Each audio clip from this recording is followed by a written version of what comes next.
Let us continue with Jeremiah chapter 13 verses 15 to 27. We learnt of the first two warnings about the unwashed girdle and bottled wine in the previous part of this chapter. Now we will continue with the other three warnings. 3. The warning against pride and arrogance towards God, verses 15 to 17. 4. The warning to the king and the queen, verses 18-19. 5. The warning that identified Babylon as their conquerors and exploiters, verses 20 to 27. This part of the chapter gives us wonderful solutions on how to respond to God's warnings. Humble yourself and give glory to the Lord, verses 15-16. This illustration concerns a traveler in danger of being overtaken by the falling darkness of night. Such was Judah. It must renounce all pride and give God His rightful glory before the final darkness of national catastrophe engulfs it. Verse 15. Hear ye and give ear, be not proud, for the Lord hath spoken. Hear ye and give ear. The words doubled implies to pay the closest and strictest attention. Be not proud is a warning directed primarily against the pride of Judah. Judah was haughty, scornful, self-conceited, and despised the word of God and His messages through the prophets. She lifted herself above others and against God. God wanted Judah to take the humble path. Since the Lord Himself has spoken this, what He has said shall certainly come to pass. Verse 16. Give glory to the Lord your God before He cause darkness and before your feet stumble upon the dark mountains. And while ye look for light, He turn it into the shadow of death and make it gross darkness. Give glory to the Lord. Giving glory to the Lord is an idiom for confessing sins. Refer Joshua 7:19, where Joshua exhorted Achan to give glory to God, and John 9:24, where the blind sinner was asked to give glory to God. It means to respect His majesty by repentance and obedience to God. Before so-and-so happens highlights the urgency to give glory to God. There is no time that can be lost. Otherwise, God will bring upon you His great and heavy judgments. Before He cause darkness, that is, make haste to seize the path of safety, lest nightfall overtake you and make your onward progress impossible. Darkness is symbolized as the wrath of God. The approaching gloom of darkness was a dual symbol of the invasion and of the captivity. Before your feet stumble upon the dark mountains means before you meet with great obstacles where you shall be unable to surmount. Judah is not walking upon the safe highway but upon dangerous dark mountains, and the dusk is closing around her. The only way to go ahead is to have the light of God by returning unto her God. While ye look for light, He turn it into the shadow of death and make it gross darkness. That is, when you expected prosperity, He turned it into the shadow of death and sent you adversity. Shadow of death means darkness. Gross darkness means death itself. If you do not look for God's light, He will turn darkness into gross darkness. The only way to do away with this type of darkness is to repent of your sins and pray for the light. The historical background of this oracle may be the deportation of Jehoiakim in 597 BC, which was as twilight compared to the darkness of 586 BC when Jerusalem fell and Judah lost her independence. The price to be paid for not heeding God's warnings, verses 17 to 20. Verse 17. But if ye will not hear it, my soul shall weep in secret places for your pride, and mine eyes shall weep sore and run down with tears, because the Lord's flock is carried away captive. This was Jeremiah's painful lament. Jeremiah is brought to weeping for the fate of these prideful people if they did not hear the advice and exhortation now given, that is, to repent of sin, be humble before God, and glorify Him. He wasn't a dispassionate observer throwing the thunderbolts of God's judgment against Judah. Jeremiah stood to the Lord's people in the relation of a shepherd and they to him under the character of a flock. His eyes ran down with tears because of the sin and pride, and because soon the Lord's flock is going to be carried away captive. History says that the Lord's flock was carried away captive with the king Jeconiah to Babylon. Verse 18, Say unto the king and to the queen, Humble yourselves, sit down, for your principalities shall come down, even the crown of your glory. Because the king Jehoiakim was only 18 years old, his mother Nehushta, here mentioned as queen, held the real power. 2 Kings 24:8. Pride was characteristic of the royal house. If Judah's royalty would submit and surrender to God, surely the people of the kingdom would follow. So, advice was given to them to humble themselves for their sins and the sins of their people, to set an example of repentance, humiliation, and reformation. History says that they did not heed to Jeremiah's advice. Jehoiakim reigned just a short time. It was during this period that Babylon captured them, thus leading to the fall of his principalities and the royal crown of his glory. Verse 19, The cities of the south shall be shut up, and none shall open them. Judah shall be carried away captive, all of it. It shall be wholly carried away captive. Not only the cities of the north, the quarter at which the Chaldeans entered, but the cities of the south also. For they shall proceed from one extremity of the land to the other, spreading devastation everywhere and carrying off the inhabitants of Judah.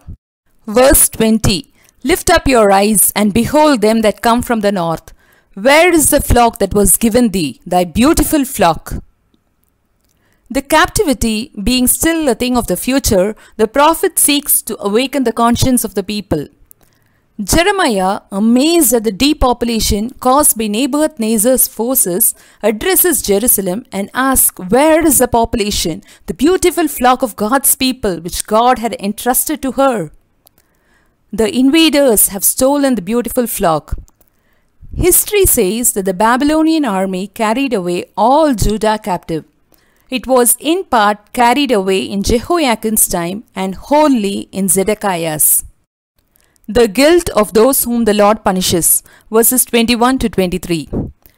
Verse 21. What wilt thou say when he shall punish thee? That is, thou wilt have nothing to say, but be wholly confounded and ashamed when 1.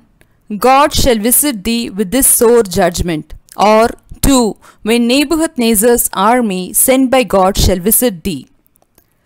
Thou hast taught them to be captains and as chief over thee. By seeking the help of enemies every time, the Jews showed the Assyrians the way into their country and taught them how to conquer them and be masters over them. Ever since Ahaz submitted himself to Tiglath-Pileser, the king of Assyria, the kings of Judah never regained their independence. Their enemies were thus taught to be their lords and masters. Shall not the sorrows take thee as the women in travail? Denoting the suddenness of their calamities and the sharpness and severity of them. It would be inevitable. It could not be prevented. Verse 22. And if thou say in thine heart, Wherefore come these things upon me? For the greatness of thine iniquity are thy skirts discovered and thy heels made bare.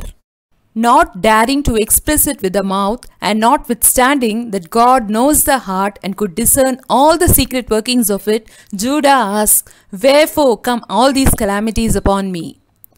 God's response is, For the greatness of thine iniquity, that is, the enormous crimes of idolatry, blasphemy, etc., are thy skirts discovered and thy heels made bare. That is, she is obliged to walk naked and barefooted. It was a sign of extremest degradation and public disgrace. Isaiah 47:2, Ezekiel 23:29, Hosea 2:3, and Nahum 3:5. These phrases are expressive of captivity and the manner of it. This is how captives used to be led with shame and disgrace. Isaiah 22. Verse 23. Can the Ethiopian change his skin or the leopard his spots? Then may ye also do good that are accustomed to do evil. A negative answer is required for both these questions, and the meaning is simply that it is too late for Israel to change her sinful nature. The Ethiopian is born with black skin. The leopard is born with spots. Man is born with a sinful nature. The natural thing for a man to do is sin. Judah has persistently wallowed in sin such a long time that there is no longer any hope of her changing. They had passed the point of no return. Repentance was now impossible for her. Ethiopian leopard. The vivid analogy assumes that sinners cannot change their sinful natures. The question of the text is, can the Ethiopian change his skin? The answer is no, no, no, no. Here is other question. Can the Ethiopian skin be changed? The answer to this is yes, yes, yes. Yes, the sinful nature can be renewed if he turns unto God. Otherwise, there is no way out. Only God can change. The determination of the Lord to scatter his people. Verses 24-25. Verse 24. Therefore will I scatter them as a stubble that passeth away by the wind of the wilderness. Stubble is a straw separated from the wheat after the grain had been threshed. Sometimes it was burned as useless, or sometimes left to be blown away by the wind from the wilderness. The wind of the wilderness. This is a strong, tempestuous, severe wind coming from the desert to the south of Judea. It represents the Chaldean army. Because of their many sins and continuance in them, they are threatened to be carried away captive into other nations. There God would scatter them as a stubble that passeth away by the wind of the wilderness, which blows freely and strongly. It means that Judah will not only be conquered and exiled, but also scattered across the Babylonian Empire and succeeding empires. Verse 25. This is thy lot, the portion of thy measures from me, saith the Lord, because thou hast forgotten me and trusted in falsehood. Judah would be scattered across the Babylonian Empire and succeeding empires because they had forgotten him and trusted in falsehood. This was their lot, the portion of their measures from the Lord. Instead of having God to be their portion and inheritance, they were banished from him, and this was their righteous measure. Even in this severe warning, God gave his people a roadmap back to his favor and blessing. Where they had forgotten God, they must remember him again. And where they had trusted in the falsehood of self and idols, they must turn away from them. The exposed shame of God's people. Verses 26-27. Verse 26. Therefore will I discover thy skirts upon thy face, that thy shame may appear. The allusion is to the treatment of adulterous women to which the Jews are here compared. The form is verbally identical with that of Nahum 3:5, which says, Behold, I am against thee, saith the Lord of hosts, and I will discover thy skirts upon thy face, and I will shew the nations thy nakedness, and the kingdoms thy shame. God would expose them to public shame and disgrace so that their sins might be exposed to themselves and to others.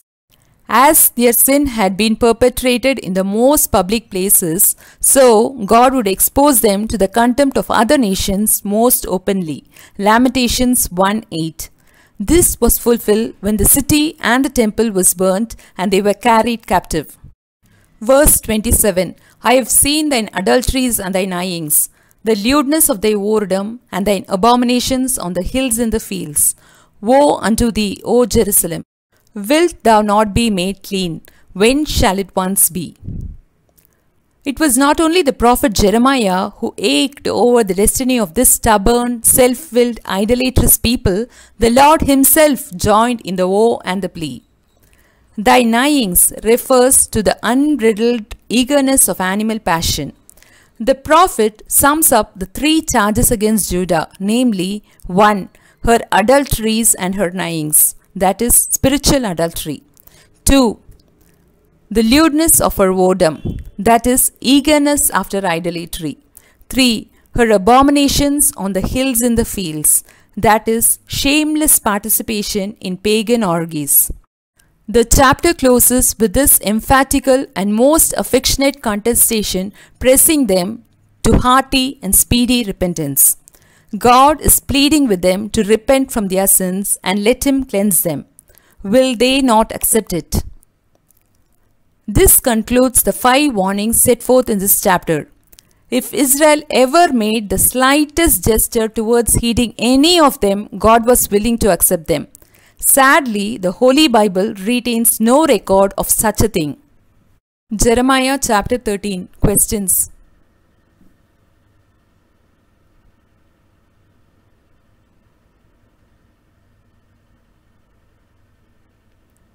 Jeremiah chapter 13. Answers.